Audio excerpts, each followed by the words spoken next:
the weirdest in this world of the strange. Vampirotuthis, the vampire squid from hell.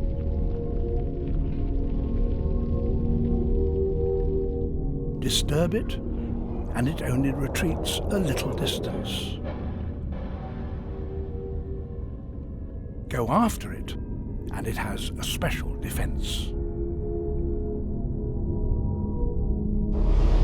To see what it does, you must switch off the lights.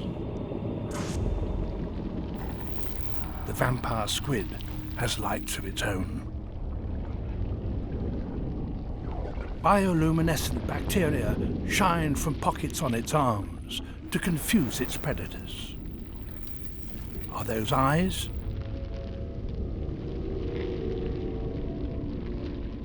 In fact, they're spots at the end of its mantle. A bite there would leave the head unscathed. The threat diminishes, and Vampirotuthis disappears into the blackness.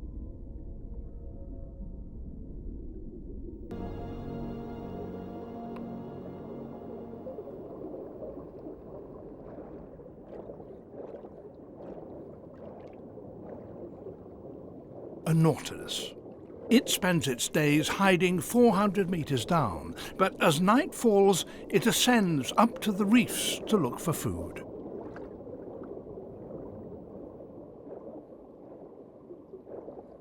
Its graceful shell contains gas-filled flotation chambers that control its depth. It's powered by a jet of water squirting from a siphon. But it travels shell first, so it can't see exactly where it's going.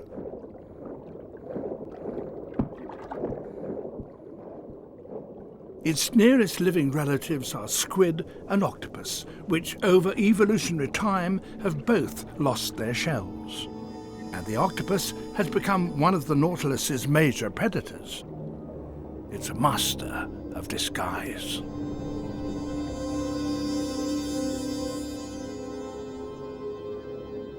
The Nautilus keeps well clear of them. Its small tentacles carry highly developed chemical sensors which can detect traces of both predators and prey.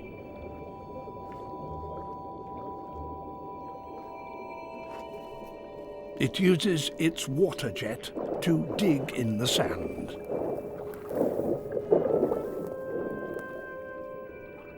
Because it devotes so little energy to swimming, it only needs a meal once a month.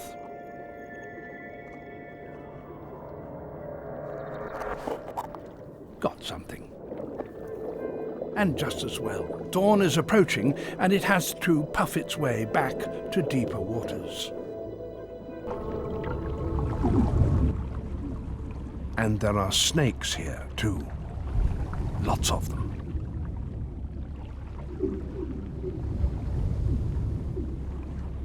These are banded sea kraits.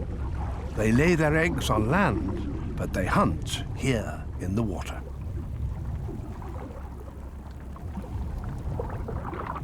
They're too slow to catch fish in a straight chase, so they seek prey that is hiding in the nooks and crannies of the coral. Their bite is highly venomous and paralyzes their victims.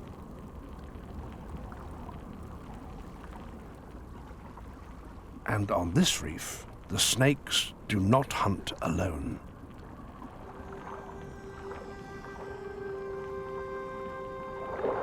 Shoals of yellow goatfish and trevally are seeking similar prey, and they attract the snake's attention.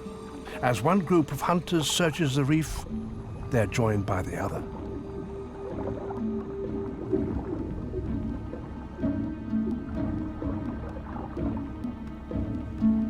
At least 30 snakes have now joined the caravan.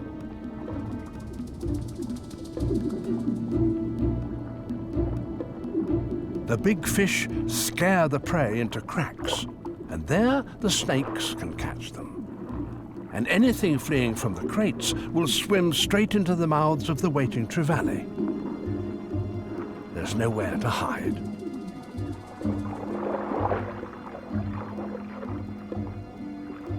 As the raiders scour the reef, more and more snakes join the hunt.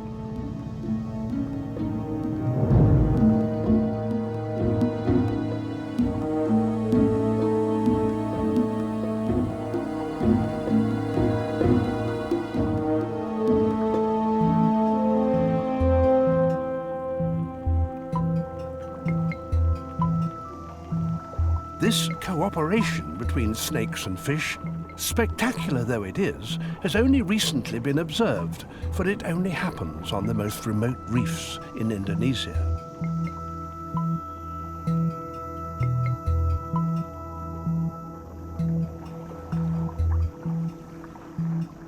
Perhaps such hunting alliances were once a common sight, but today no more than 6% of Indonesia's reefs are in their pristine state.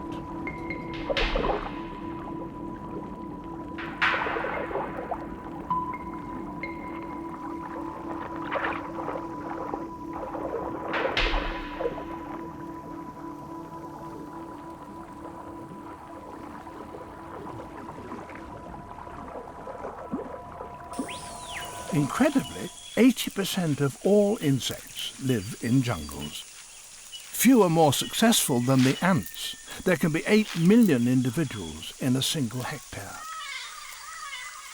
But jungle ants don't have it all their own way.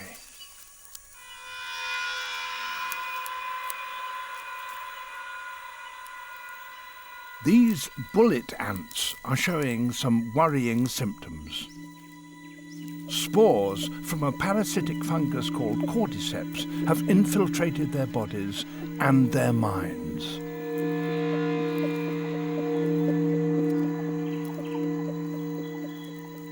Its infected brain directs this ant upwards. Then, utterly disorientated, it grips a stem with its mandibles. Those afflicted that are discovered by the workers are quickly taken away and dumped far away from the colony. It seems extreme, but this is the reason why. Like something out of science fiction, the fruiting body of the Cordyceps erupts from the ant's head.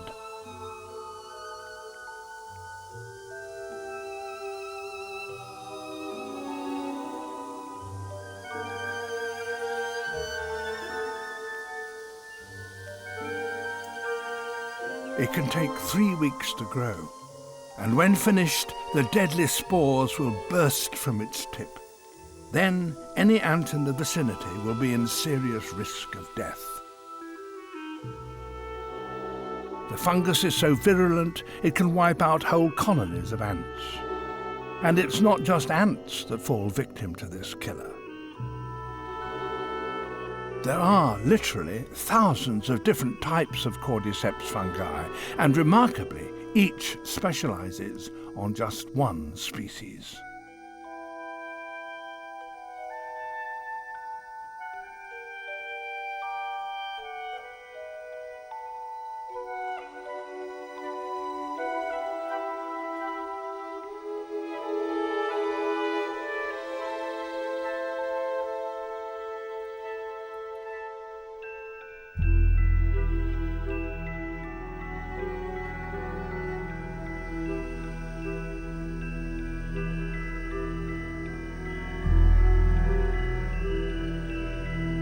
But these attacks do have a positive effect on the jungle's diversity, since parasites like these stop any one group of animal getting the upper hand.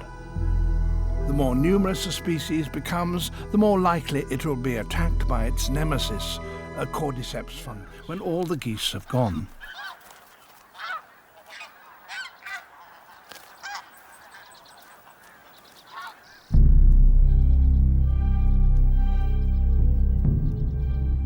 Further south, other, bigger predators prowl the tundra. Wolves. For them, finding food on the plains is an even greater challenge. Not only is their prey seasonal, it's also hard to find. They've been searching for days without a sign.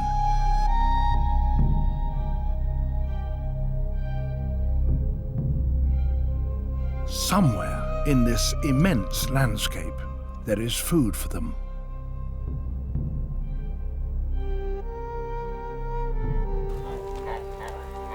This is it, caribou. Travelling 30 miles a day, they can cover nearly 2,000 miles during the summer months.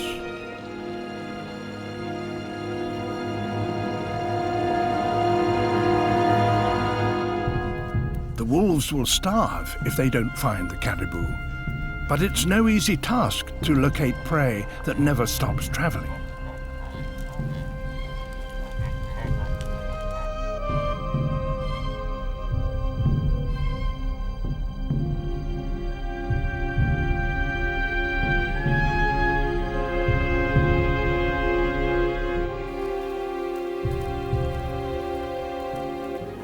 Biting flies and the quest for new pasture drives the migration ever onwards.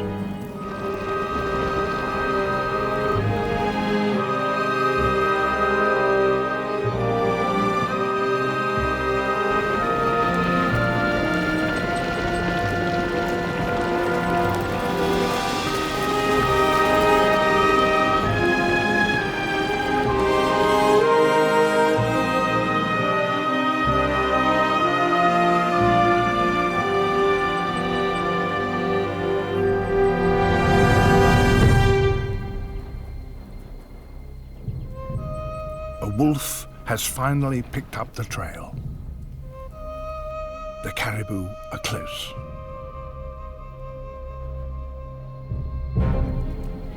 At last, a chance. The hunt is on.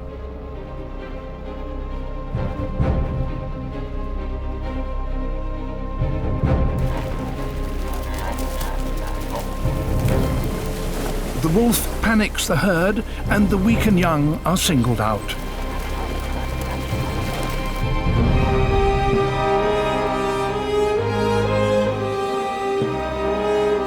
A calf is separated from its mother.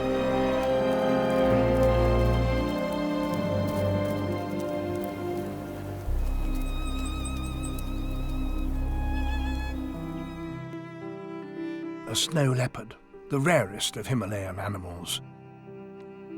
It's a female returning to her lair.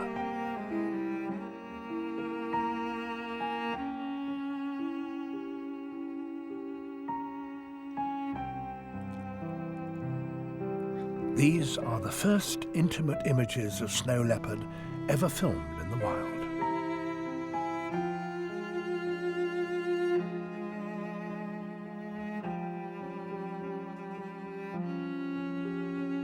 She greets her one-year-old cub. Her den is well chosen. It has exceptional views of the surrounding cliffs. On these treacherous slopes, no hunter other than a snow leopard would have a chance of catching such agile prey.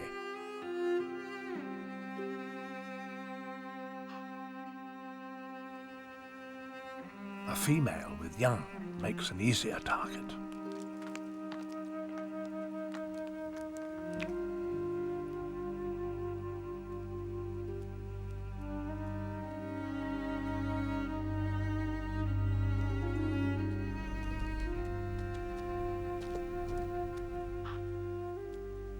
Her large paws give an excellent grip, and that long tail helps her balance.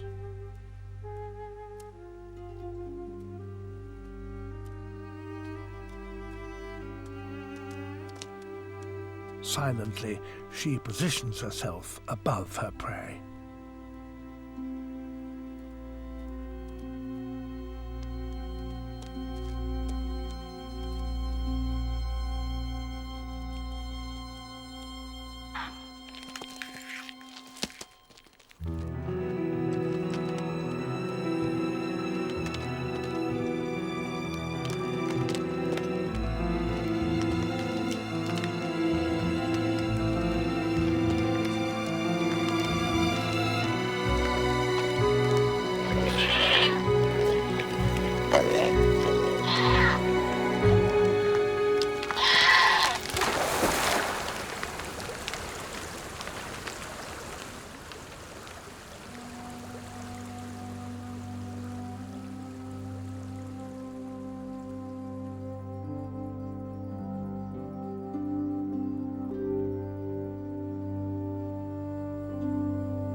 She returns with nothing.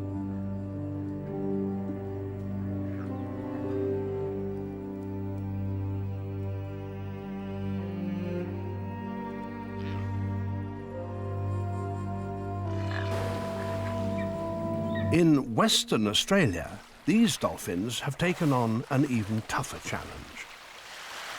The fish have taken refuge close to the beach, where the water is only a few centimetres deep. Tail slapping is a method dolphins often use to stun their prey, but it doesn't seem to work here.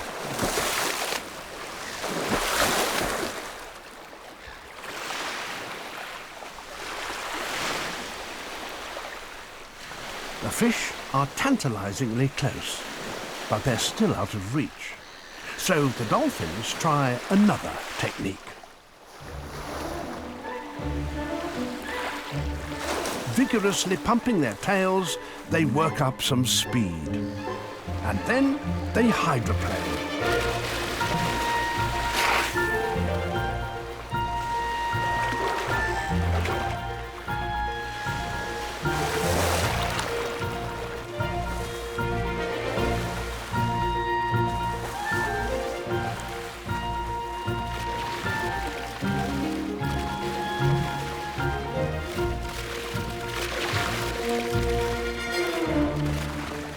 Their momentum carries them right through the shallowest waters and onto the fish.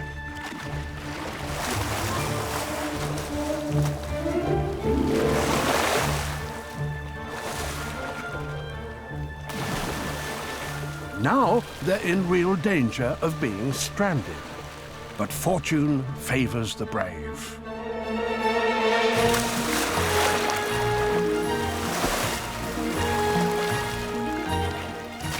Younger dolphins lie alongside, watching. But so far, only 8 individuals here have mastered this daring technique.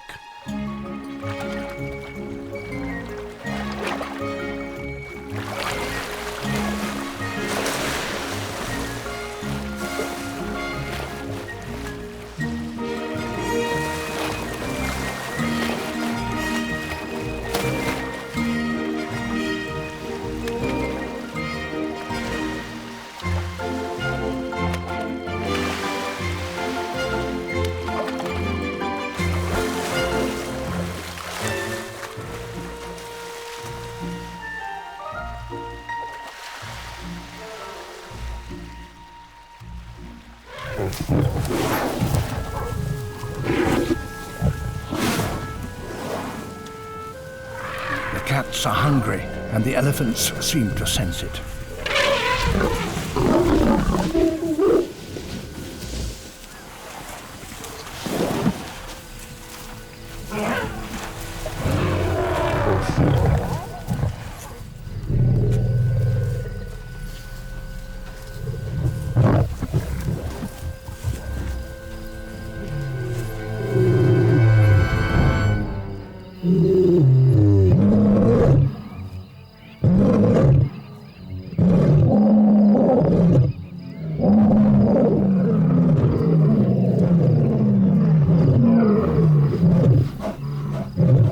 Lions don't usually hunt elephants, but desperate times require desperate measures. This herd contains calves, easier targets. But how to reach them?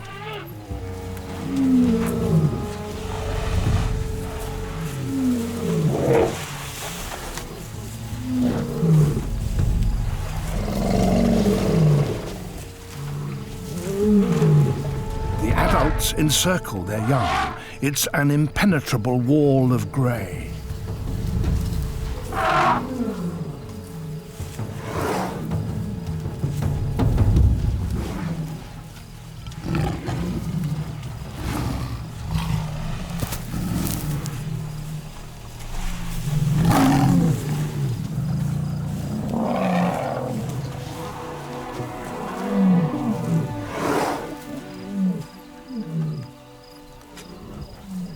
few exhausted stragglers are still arriving.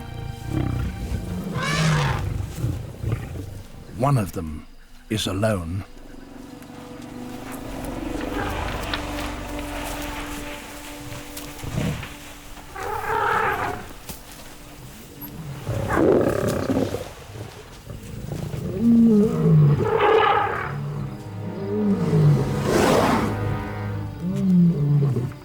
But it's too big for the lions to tackle.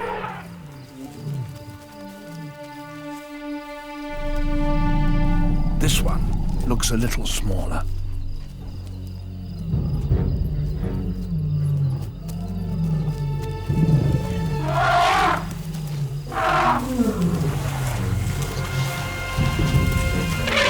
A solitary lion stands no chance, but the whole pride is here. There are 30 of them, and they're specialist elephant hunters.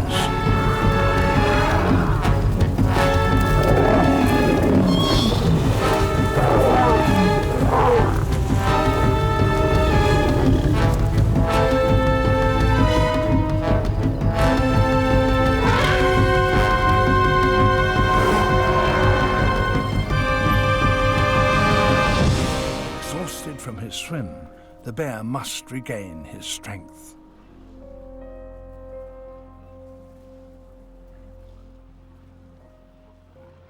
The next day, a sea fog shrouds the island. The walruses sense that they're in danger. Using the fog as cover, the bear approaches the herd.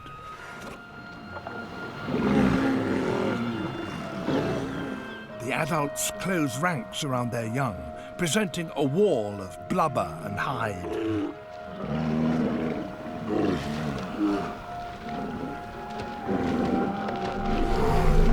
He tests the barrier, but it stands firm. It appears that the world's largest land carnivore has met his match.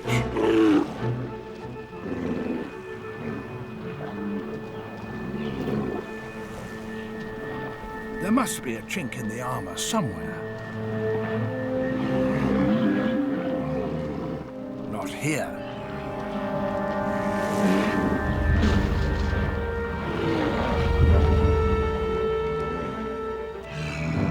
This female walrus is shielding her pup if he can just prise her off.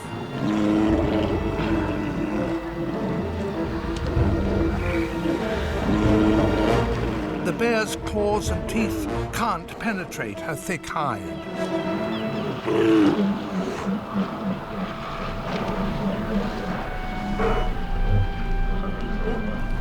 With the herd retreating to water, the bear must move quickly.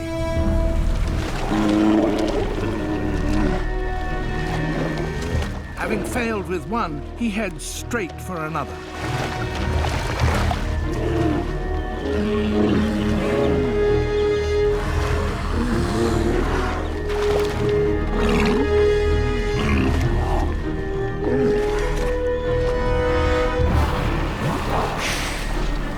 The chance of his first meal in months is slipping away.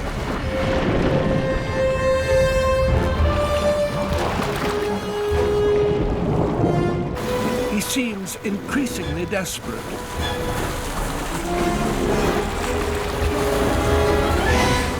It's now or never. He must avoid the stabbing tusks if he's to win.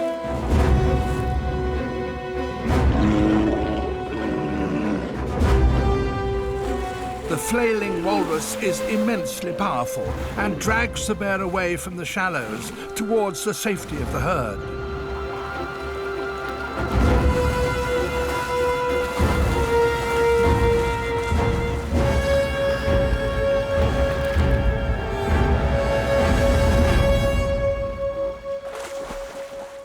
It slips from his grasp.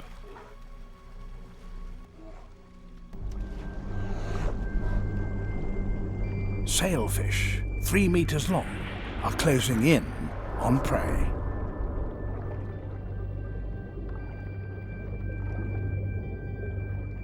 they will only use just enough energy to make their kill, never wasting a fin stroke.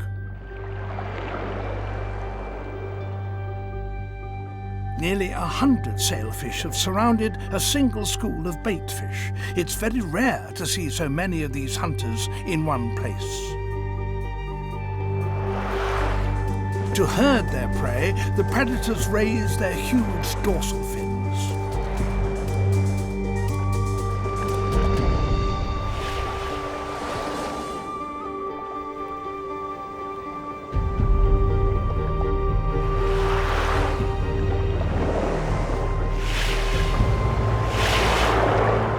A mistimed strike by one sailfish could fatally damage another, but each continually changes its colour from blue to striped to black.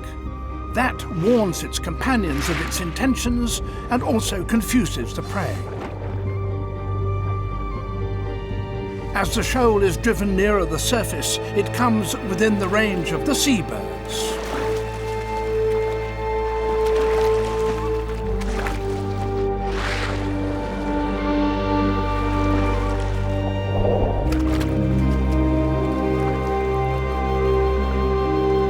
Out here in the open ocean, there is nowhere for the baitfish to hide.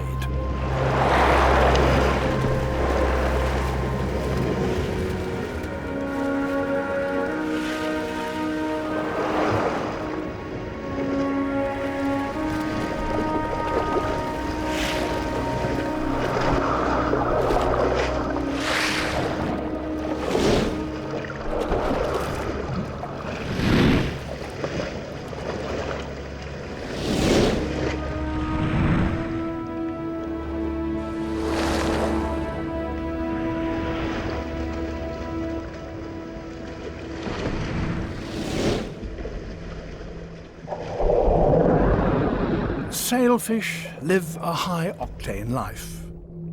To survive, they must find prey daily. So their entire existence will be spent on the move.